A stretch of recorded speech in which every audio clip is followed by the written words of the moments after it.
วันที่15 พฤษภาคม 2026ที่ห้องประชุมแผนกศึกษาธิการและกีฬาแขวงได้จัดกองประชุมสรุปกระบวนการจัดตั้งปฏิบัติเนื้อในของขัน 3D ซีบุ๊กและหาเป็นเจ้าของ3องค์การจัดตั้งมาส่วนที่ขึ้นกับแผนกศึกษาธิการและกีฬาแขวงภายใต้การเป็นประธานของสหายอุดมศิลป์ศรีสนนท์เลขาคณะภาคฐานหัวหน้าแผนกศึกษาธิการและกีฬาแขวงอัตตปือมีตั้งหน้า3องค์การจัดตั้งมาส่วนแขกถึกเชิญพร้อมด้วย3องค์การจัดตั้งมาส่วนภายในแผนกศึกษาธิการและกีฬาแขวงเข้าร่วมในกองประชุมได้ฟังการรายงานบทสรุปผลการจัดตั้งกระบวนการ 3D ซีบุ๊กและหาเป็นเจ้าประจำปี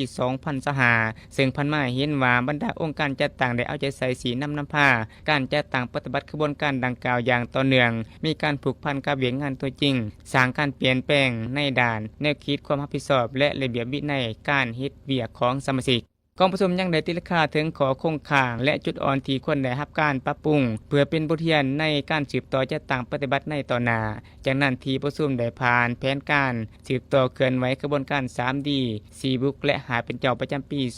2026โดยสมใส่การยกสูงคุณภาพการเคลื่อนไหวส่งเสริมความรับผิดชอบความสามัคคีและการหัวมือของสมาชิกในการปฏิบัติหน้าที่เวียกงานปัจจุบัน3องค์การจัดตั้งมหาชนแผนกศึกษาธิการและกีฬาแขวงมีสมาชิกดังนี้องค์การจัดตั้งแม่ยิ่งมีสมาชิก39สหายองค์การจัดตั้งสาวหนุ่มมีสมาชิก26สหายยิ่ง17สหายองค์การจัดตั้งกรรมบาลมีสมาชิก133สหายยิ่ง50สหายพร้อมนี้ยังได้ผ่านขอตกลงของสหพันธ์แม่ยิ่งแขวงว่าด้วยการย่องย่อบุคคล 3D และอย่างยื่นหน่วยแม่ยิ่ง 3D ประจำปี2025ผ่านขอตกลงของคณะสาวหนุ่มประชาชนลาวแขวงว่าด้วยการอย่างยืนหน่วยซีบุ๊กย่องย่อบุคคลประจำปี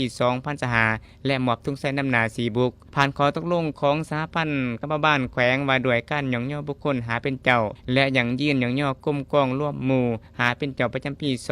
2025เป็นเกียรติมอบด้วยแมนตั้งนายจาก3องค์การจัดตั้งมาส่วนขันแขวงขึ้นมอบอย่างสมเกียรติในโอกาสนี้สหายอุดมศิลป์ศรีสนนท์เลขาคณะภาคฐานหัวหน้าแผนกศึกษาธิการและกีฬาแขวงอัตตปือได้เน้นหนักให้3องค์การจัดตั้งสืบต่อปรับปรุงวิธีการเคลื่อนไหวให้มีความเหมาะสมสร้างความเป็นเจ้าการให้แก่สมาชิกพร้อมทั้งผูกพันกระบวนการเข้ากับการปฏิบัติเวียกงานตัวจริงเพื่อให้กระบวนการ 3D ซีบุ๊กและหาเป็นเจ้ามีความเข้มแข็งและเกิดผลเป็นจริงให้หลายขึ้นในปี 2026